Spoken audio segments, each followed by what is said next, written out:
Hey there, you need an easy dip recipe. Game day's coming up, maybe the neighbors just dropped by, or you want a quick snack. Today, I'm gonna make a quick and easy microwave bean dip. It's only gonna take us a few minutes and a few ingredients, and we'll have a dip that's ready to go. I'm Jamie with SavorySaver. I share gluten-free recipes, tips, tricks, and resources to make your gluten-free lifestyle easier.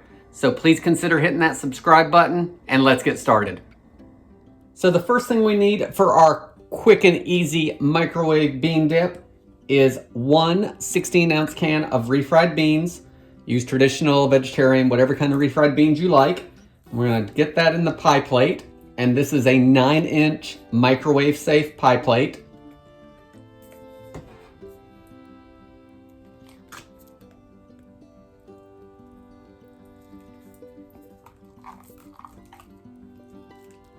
So now that we have our beans in here, I'm gonna add a few things to it just to give it a little more flavor. The first thing I'm gonna add is 3.5 ounces of chopped green chilies, which are the little cans. This is an actual 7-ounce can, so I used about half of it. So I'm gonna put those in there. The next items I'm gonna add are totally optional. Canned refried beans have some seasoning to them, but I actually wanna bump up that flavor, so I'm gonna add half a teaspoon of each of these items, about half a teaspoon of garlic powder,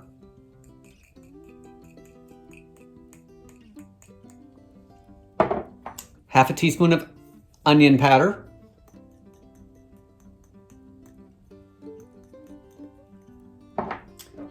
half a teaspoon of ground cumin.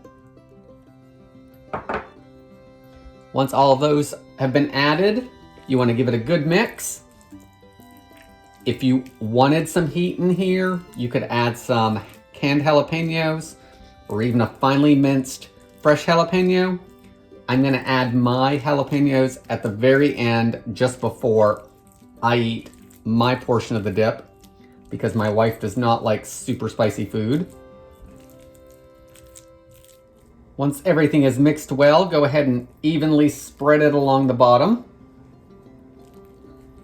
Guys, if you're looking for some new silicone spatulas, I've been using these for about a week or two now and really like them. They're totally solid. So when they're washed, there's not, a wooden handle and then a silicone top. They're pretty sturdy. They're comfortable to hold. So if you're looking for new spatulas, I will try to link below to these, but I think they were probably $10 or $12 for a 4-pack.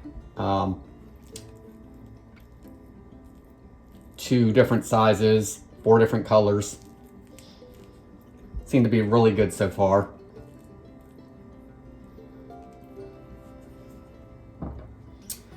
Once your beans are all spread out on the bottom, you want to take some good old inexpensive wax paper, or you can, if you have something else to cover it with, you can do that. Make sure it's microwave safe. We want to cover this up, and I'm gonna pop it in the microwave for 2 to 2.5 minutes, just until the actual dip is warm.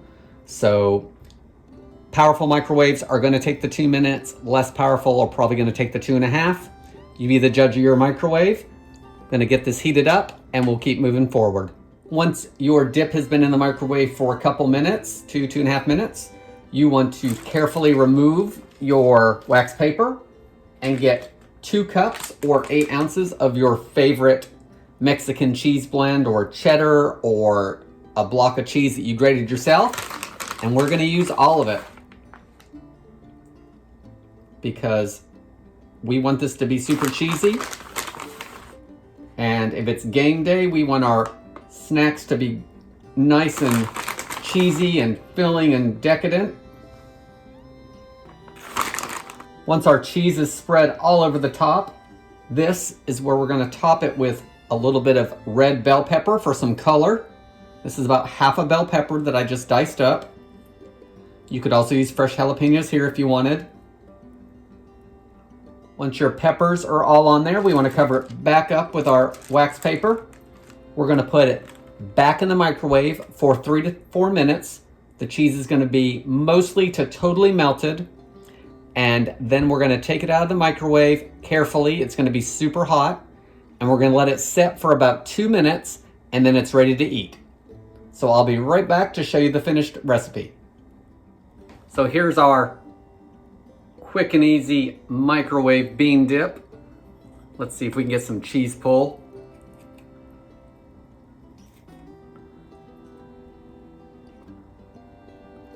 It's super hot, so I'm going to take a small bite because I don't want to burn myself.